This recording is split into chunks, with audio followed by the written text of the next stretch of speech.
Hello friends, welcome to my academy. Friends, आज के इस क्लास में आपके सीटेट के एग्ज़ाम के लिए सीडीपी पेपर 1 पेपर 2 दोनों के प्रीवियस क्वेश्चनों को कवर करने वाले हैं। तो चलिए देखते हैं आज ये क्वेश्चन। इसके अलावा अगर आपको सीटेट के एग्ज़ाम के लिए सीडीपी के पेड नोट्स चाहिए तो आप मुझे 770697474820 पे व्हाट्सएप पर मैसेज करके पेड नोट्स को परचेज कर सकते हैं। नोट्स का प्राइस बहुत ही कम है और कम प्राइस में आपको यहाँ पर बेहतरीन नोट्स अवेलेबल हो जाएंगे। यहाँ पर क्वेश्चन क्या दे रखा है, निम्नलिखित में से कौन सा स्थूल कौशल के उपयोग का एक उदाहरण है।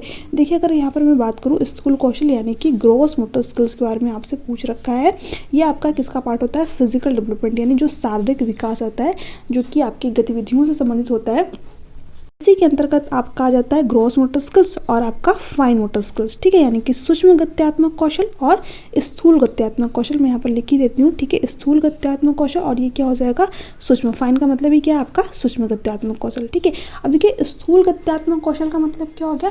जिसमें हम किसी भी कार्य को करने के लिए अपनी बड़ी मसल्स का यूज करते हैं या फिर ज़्यादा मसल्स का यूज करते हैं। जैसे कि मान लीजिए जब आप बैडमिंटन खेल रहे हैं तो क्या कर रहे हैं? अपनी पूरी की पूरी हाथों की मसल्स का यूज कर रहे हैं, है ना। फुटबॉल खेल रहे हैं तो उसमें क्या कर रहे हैं? अपनी पूरी की पूरी पैरों की मसल्स का यूज कर रहे हैं। जब आप दौड़ रहे हैं, है ना, या फिर जब आप चल भी रहे हैं तो क्या कर रहे हैं? अपनी बड़ी मसल्स का यूज कर रहे हैं, है ना। ये सारे एग्जाम्पल किसके हो जाएंगे? ग्रॉस मोटर स्किल्स के, यानी कि स्थूल गत्यात्मक कौशल के। यहाँ पर दे रखा है फाइन मोटर स्किल्स, यानी कि सूक्ष्म गत्यात्मक कौशल। ये क्या हो जाएगा? जब भी हम किसी भी कार्य को अपनी छोटी छोटी फिंगर्स के थ्रू करते हैं, यानी कि छोटे छोटे मसल्स के थ्रू करते हैं, जैसे कि जो हमारी आंखों की मांसपेशियाँ होती हैं, है ना, उनका भी यूज करके अगर हम किसी कार्य को कर रहे हैं, ठीक है, हमारे जो फिंगर है इनका भी यूज करके किसी कार्य को कर रहे हैं, तो ये आपके सूक्ष्म गत्यात्मक कौशल के अंतर्गत आ जाएगा। जैसे इसके एग्जाम्पल की अगर मैं बात करूँ तो सुई में धागा पिरोना, है ना, इसमें आपकी जो आंखों की मांसपेशियों की जो मसल्स होती है उसका भी यूज होता है और जो आपके हाथों की फिंगर है उनका भी यूज होता है। तो ये आपका फाइन मोटर स्किल्स के अंतर्गत आ जाएगा। इसके अलावा कुछ लिखना, ड्राइंग करना, पेंटिंग करना, आंखों में काजल लगाना, ये सारे एग्जाम्पल किसके हो जाएंगे? आपके फाइन मोटर स्किल्स के एग्जाम्पल हो जाएंगे। तो ये दोनों आपने यहाँ पर समझा। आई होप कि इस क्वेश्चन का आप यहाँ पर आंसर बता पाएंगे। एक पैर पर संतुलन करना, तो एक पैर पर संतुलन करना, तो इसमें कौन सी मसल्स यूज हो रही है? बड़ी मसल्स यूज हो रही है। तो ये किसका आपका एग्जाम्पल है? स्थूल कौशल का। और हमसे यहाँ पर यही पूछ रखा है स्थूल कौशल के उपयोग का एक उदाहरण है, यानी कि ग्रॉस मोटर स्किल्स का एक उदाहरण क्या है? एक पैर पर संतुलन करना। तो फर्स्ट ही ऑप्शन आपका यहाँ पर करेक्ट ऑप्शन हो जाएगा। ठीक है, एक मटर को उंगलियों से दबाना। देखिए सिंपल से दे रखा है उंगलियां आपकी किसके अंतर्गत आ जाएंगी? फाइन मोटर स्किल्स के अंतर्गत, यानी कि ये किसका एग्जाम्पल है? सूक्ष्म गत्यात्मक कौशल का। किताब के पन्ने पलटना, तो जो आप किताब के पन्ने पलट रहे हैं तो उसमें किसका यूज़ कर रहे हैं? अपने फिंगर्स का यूज़ कर रहे हैं। ठीक है, अपनी छोटे छोटे फिंगर्स का, उंगलियों का यूज़ कर रहे हैं। तो ये भी किसका एग्जाम्पल है? फाइन मोटर स्किल्स का एग्जाम्पल है। पेंसिल पकड़ना, तो पेंसिल आप किससे पकड़ते हैं? अपनी उंगलियों से, अपने फिंगर से पकड़ते हैं। तो ये भी किसका एग्जाम्पल है? आपके फाइन मोटर स्किल्स का। यानी कि 3 एग्जाम्पल तो आपको सूक्ष्म गत्यात्मक कौशल के दे रखे और एक एग्जाम्पल स्थूल गत्यात्मक कौशल के दे रखे। इसके बारे में आपसे पूछ रखा था, तो यहाँ पर फर्स्ट ऑप्शन करेक्ट ऑप्शन हो जाएगा। आगे देखते हैं, विकासात्मक प्रतिमान किसका परिणाम है? आनुवंशिक और पर्यावरणीय परिस्थितियों का अनूठा संयोजन। देखिए बिल्कुल सही बात है, यहाँ पर फर्स्ट ऑप्शन आपका करेक्ट ऑप्शन हो जाएगा। विकासात्मक परिवर्तन का मतलब क्या हो गया? जो भी हमारे अंदर जो चेंज होते हैं, जो परिवर्तन होते हैं, है ना, हमारे अंदर जितनी भी चीज़ें, जो भी हमारा विकास हुआ है वो किस तरीके से हुआ है? या तो हमें कुछ चीज़ें जो है अपनी हेरिडिटी से, अपनी आनुवंशिकता से प्राप्त हुई है, ठीक है, और कुछ चीज़ें हमने क्या किया? अपने इन्वायरमेंट से ग्रहण की। हम जिस माहौल में रहते हैं, जिस संस्कृति में रहते हैं, उसी तरीके की जो हमारा नेचर भी होता है, ठीक है, उसी तरीके की हमारी लैंग्वेज भी होती है। और हमने क्या किया हुआ है? यहाँ पर इन्वायरमेंट से कुछ चीज़ों को सीख रखा और कुछ चीज़ें हमें क्या है?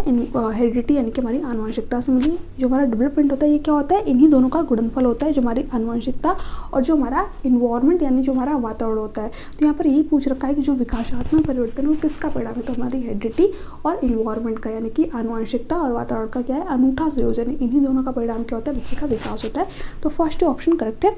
किसी व्यक्ति का केवल आनुवंशिकी ढांचा यानी कि सिर्फ हेरिडिटी का रोल होता है बालक के विकास में, तो ये गलत है। केवल सामाजिक सांस्कृतिक कारक नहीं, हेरिडिटी और इन्वायरमेंट दोनों ही इंपॉर्टेंट होते हैं बच्चे के विकास में।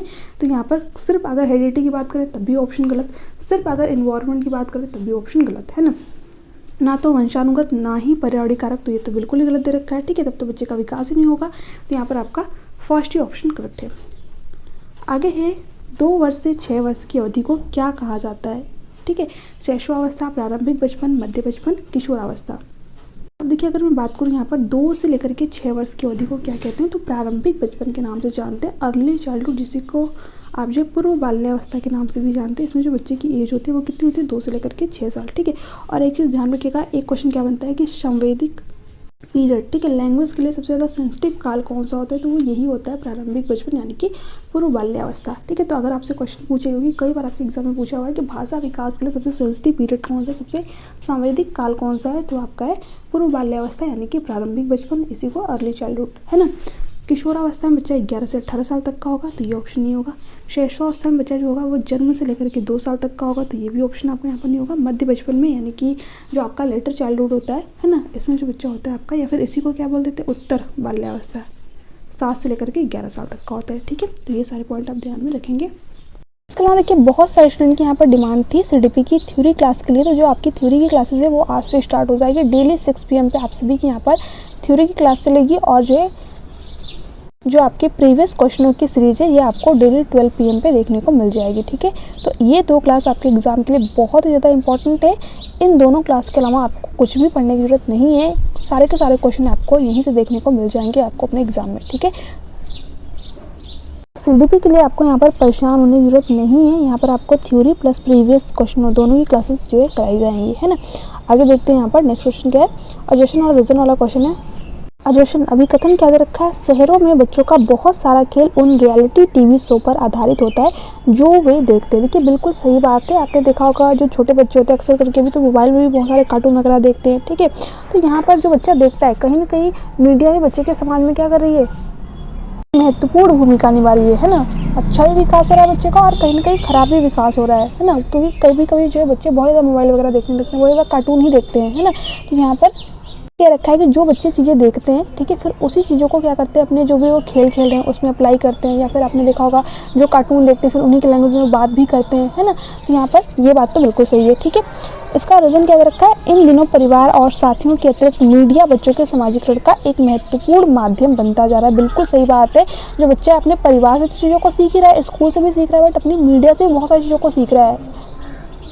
तो आजकल के बच्चे तो मीडिया से बहुत ज़्यादा ही सीख रहे हैं, क्योंकि मैं देखती हूँ लगभग 8 से 9 महीने तक के जो बच्चे होते हैं वो भी अपना फ़ोन वगैरह करके कार्टून लगा करके बैठ जाते हैं, है ना। तो यहाँ पर जो मीडिया कहीं ना कहीं बच्चों के सामाजिकरण में एक महत्वपूर्ण माध्यम बनता जा रहा है। ये दोनों बातें आपकी यहाँ पर सही दे रखी है। तो अजेशन और रीजन दोनों सही है, और जो आर है वो एक ही सही व्याख्या भी करता है, जो कि आपको फर्स्ट ऑप्शन में देखने को मिल गया। तो फर्स्ट ऑप्शन आपका यहाँ पर करेक्ट ऑप्शन हो जाएगा।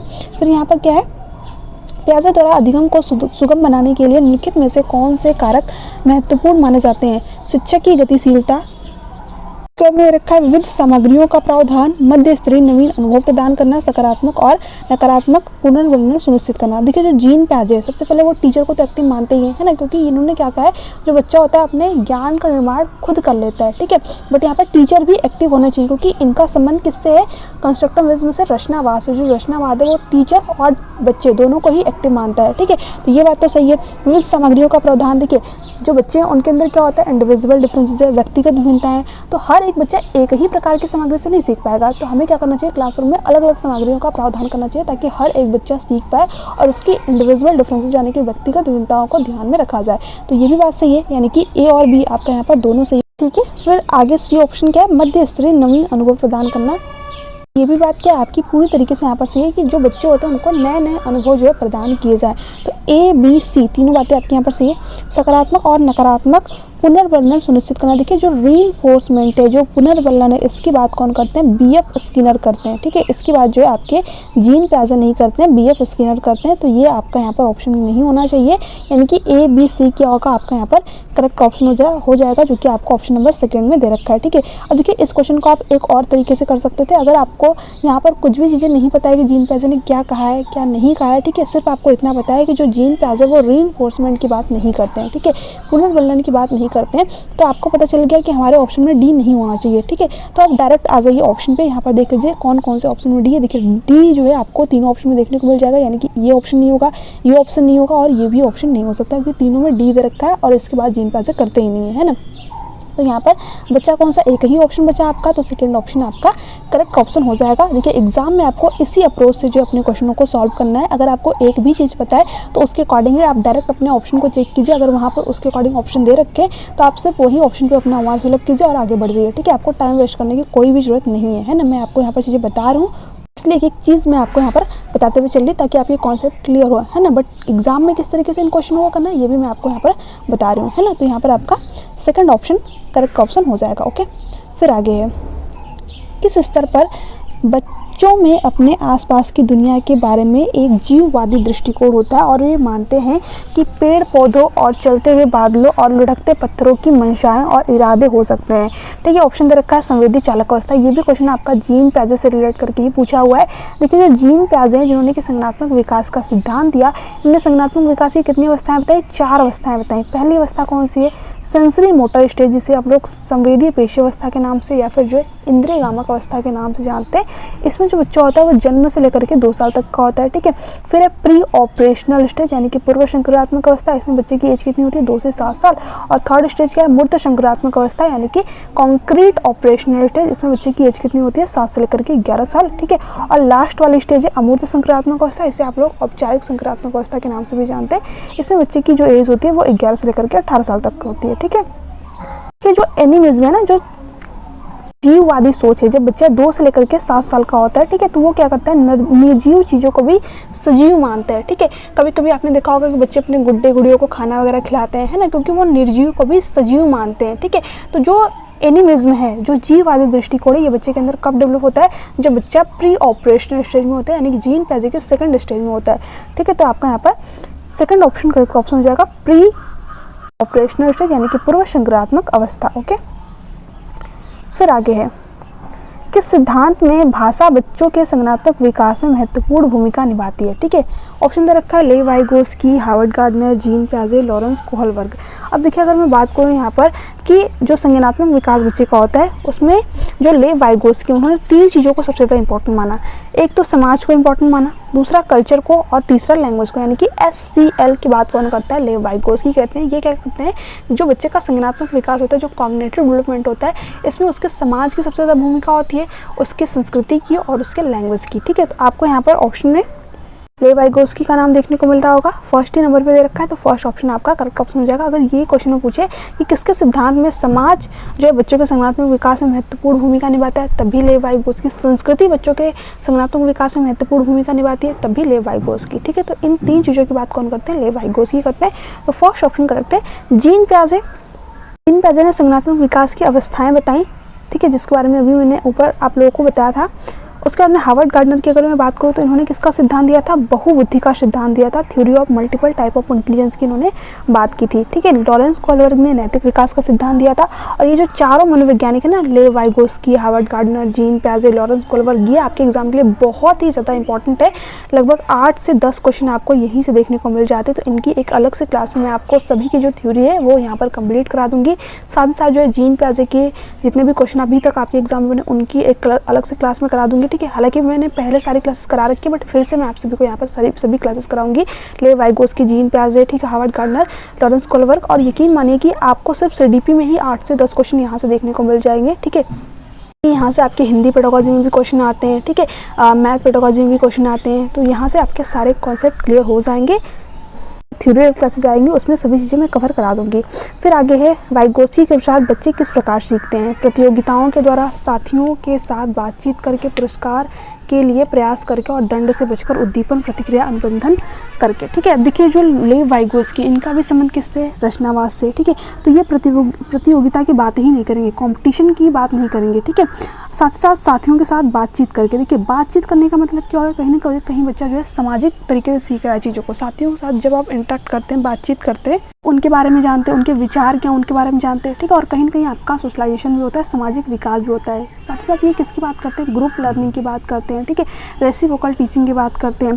तो आपका ये करेक्ट ऑप्शन हो जाएगा, साथियों के साथ बातचीत करके। ठीक है, पुरस्कार और दंड की बात ये नहीं करते। जब भी देखिए जीन पियाजे का नाम आ जाए, लेव वाइगोस्की का नाम आ जाए, तो इन दोनों का संबंध आपका रचनावाद से है। ठीक है, और जो रचनावाद है वो बच्चे को पुरस्कार और दंड देने की बात नहीं करता है। तो ये ऑप्शन नहीं होगा। उद्दीपक, प्रतिक्रिया, अनुबंधन जो सिद्धांत है ये आपका EL थॉर्नडाइक के द्वारा दिया गया है। तो ये भी आपका यहाँ पर नहीं होगा, यहाँ पर सेकंड ऑप्शन करेक्ट है। फिर क्वेश्चन है, एक बाल केंद्रित कक्षा में बच्चे निष्क्रिय नकलची के रूप में देखे जाते हैं। देखिए, जो चाइल्ड सेंटर्ड एजुकेशन होती है ना, वो क्या कहती है कि बच्चों को सेंटर में रख करके एजुकेशन प्रोवाइड करना चाहिए। यानी कि जो भी एक्टिविटी हम कराएं, बच्चा केंद्र होना चाहिए उस एक्टिविटी का, उस जो है गतिविधि का। ठीक है, यहाँ पर एजुकेशन बच्चों को कैसे प्रोवाइड की जाती है, एज पर नीड, ठीक है, यानी कि जिस बच्चे की जैसी जरूरत है उसके अकॉर्डिंग यहाँ पर बच्चों को चीज़ें भी प्रोवाइड की जाती है। तो यहाँ पर निष्क्रिय तो बच्चों को देखा ही नहीं जाता, बच्चों को क्या दिखाता है, एक्टिव, ठीक है, ज्ञान के सक्रिय निर्माणकर्ता के रूप में दिखाया जाता है। तो ये ऑप्शन नहीं होगा, ज्ञान के निर्माण में सक्रिय रूप से लगे हुए हैं, बिल्कुल सही बात है। तो यहाँ पर सेकंड ऑप्शन जो है करेक्ट ऑप्शन जाएगा। बच्चा क्या करते हैं, यहाँ पर अपने ज्ञान का निर्माण खुद करता है, उसको जो है तमाम तरीके की एक्टिविटी वगैरह कराई जाती है, जैसे कि आप लोगों ने देखा होगा कई बार बच्चों को प्रोजेक्ट वगैरह वर्क जो है कराए जाते हैं, इसमें कि जो बच्चा होता है खुद इन्वॉल्व होता है, चीज़ों के बारे में जानता है, ठीक है, नई नई चीज़ें डिज़ाइन करता है। तो ये कहीं ना एक अच्छा तरीका होता है बच्चों को सीखने के लिए। ब्लैक बोर्ड से उत्तरों की प्रतिलिपि बनाने को अग्रसर होते हैं। देखिए मतलब जो उत्तर आपने बता दिए वो ब्लैक बोर्ड से बच्चा जो है सीधे उतार ले रहा है, तो ये बिल्कुल गलत तरीका हो जाएगा। कहीं ना कहीं यहाँ पर जो है बच्चों को रोट लर्निंग को बढ़ावा दिया जाएगा, यानी कि सिर्फ रट कर वो चीज़ों को आनेगा, तो ये गलत है। केवल निष्क्रिय श्रोता होने चाहिए, यानी कि सिर्फ बच्चा सुनने वाला होना चाहिए, नहीं बच्चा सुने क्वेश्चन करे, ठीक है, तो यहाँ पर ये गलत है। फर्स्ट ऑप्शन सेकंड ऑप्शन आपका करेक्ट ऑप्शन हो जाएगा। फिर क्वेश्चन क्या है, निम्नलिखित में से कौन सा सही सुमेलित युग्म है। देखिए ये क्वेश्चन आपके एग्जाम में जो बना हुआ है ना, ये आपके लॉरेंस कोलबर्ग से बना हुआ है, उनका जो है यहाँ पर नाम नहीं लिखा है, बट उनके सिद्धांत से क्वेश्चन पूछा है। सजा और आज्ञाकारिता विन्यास कानून तय नहीं करता, अपितु समाज की भलाई के लिए बदला जा सकता है, ये गलत है। देखिए जो लॉरेंस कोलबर्ग है ना, इन्होंने नैतिक विकास के 3 लेवल बताए, ठीक है, 3 जो है इन्होंने क्या बताएं, स्तर बताएं, ठीक है, और 6 जो है इन्होंने चरण बताएं। हर एक लेवल पे क्या बताया, एक लेवल पे जो पहला लेवल है वो क्या है, प्री कन्वेंशनल लेवल, इस पे जो इन्होंने 2 चरण बताए हुए हैं, ठीक है। फिर उसके बाद में जो कन्वेंशनल लेवल, इस पे भी इन्होंने क्या बताया हुआ है, 2 चरण बताया हुआ है, ठीक है, 3rd और 4th वाला। फिर लास्ट में पोस्ट कन्वेंशनल, इस पर भी इन्होंने 2 चरण बताए हुए हैं, 5th और 6th वाला। तो इस तरीके से इन्होंने 6 चरण और जो है 3 लेवल बताए हुए हैं, है ना। देखिए जो आपका प्री कन्वेंशनल लेवल है, जो पहला लेवल है उसमें आता है सजा और आज्ञाकारिता विन्यास। सजा और आज्ञाकारिता विन्यास क्या करता है, जो बच्चा होता है उसके पास में नैतिकता अभी होती नहीं है, क्योंकि बच्चा यहाँ पर बहुत छोटा होता है, पहले लेवल में होता है। तो यहाँ पर जो बच्चा होता है वो डर की वजह से नैतिकता को प्रदर्शित करता है ना। जैसे कि कई बार क्या होता है, घरों में मेहमान वगैरह आते हैं, बच्चे जो मिठाइयाँ खाने जाते हैं, तो उस समय उनको ये कहा जाता है कि अगर तुमने मिठाई खाई तुमको डांट लगाई जाएगी या फिर तुम्हारी पिटाई करेंगे, है ना। तो बच्चा डर की वजह से मिठाई नहीं छूता है या फिर मिठाई नहीं खाता है, ठीक है। तो बच्चे के अंदर नैतिकता है नहीं, बट नैतिकता प्रदर्शित जरूर कर रहा है। वो किसकी वजह से कर रहा है, डर की वजह से, ठीक है। तो यहाँ पर कानून तय नहीं करता है, इसके बारे में दे रखा है, नहीं, ये गलत दे रखा है। अच्छा लड़का भी विन्यास, दूसरों के साथ भला बनकर अनुमोदन अर्जित करना, ये बात आपके यहाँ पर बिल्कुल सही हो जाएगी।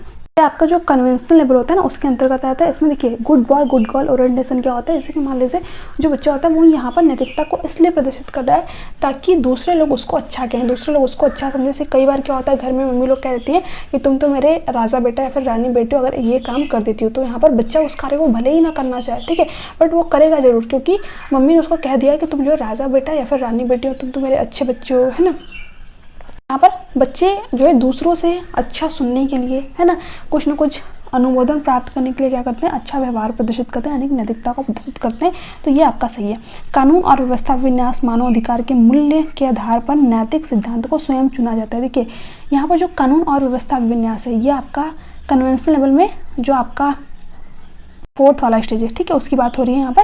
ये क्या कहता है, जो 4th वाला स्टेज में बच्चा होता है, तो वो कहता है कि जो नियम बनाए गए हैं समाज के द्वारा बिल्कुल सही है, ठीक है, रूल आर रूल, ठीक है, यानी जो रूल है बिल्कुल फिक्स्ड है, उसमें हम कोई भी चेंज नहीं कर सकते। बट यहाँ पर रखा है कि मानव अधिकार के मूल्य के आधार पर नैतिकता सिद्धांत को स्वयं चुना सकता है, ये बिल्कुल लास्ट वाली स्टेज होती है, ठीक है, सार्वभौमिक जो नैतिकता होती है उसकी विशेषता है, तो ये गलत दे रखा है। इसके साथ में सामाजिक अनुबंधन अभिविन्यास किसी क्रिया के भौतिक परिणाम या यह निर्धारित करते हैं कि यह अच्छा है या बुरा, ठीक है, ये भी आपका यहाँ पर गलत दे रखा है, ठीक है। इसके यहाँ पर बात नहीं हो रही, यहाँ पर सेकंड ऑप्शन करेक्ट ऑप्शन हो जाएगा। इसको हम लोग थ्योरी में और भी अच्छे तरीके से डिटेलली समझेंगे, है ना। फिर यहाँ पर क्वेश्चन क्या है, हार्वर्ड गार्डनर के सिद्धांत में बुद्धि वाले व्यक्ति वनस्पतियों और जीवों की विभिन्न प्रजातियों की सुंदरता को पहचान सकते हैं और जान सकते हैं, ठीक है। अब देखिए जो हार्वर्ड गार्डनर है, मैंने क्या बताया कि इन्होंने बहुबुद्धि का सिद्धांत दिया, थ्योरी ऑफ मल्टीपल इंटेलिजेंस के बारे में इन्होंने बात की, ठीक है।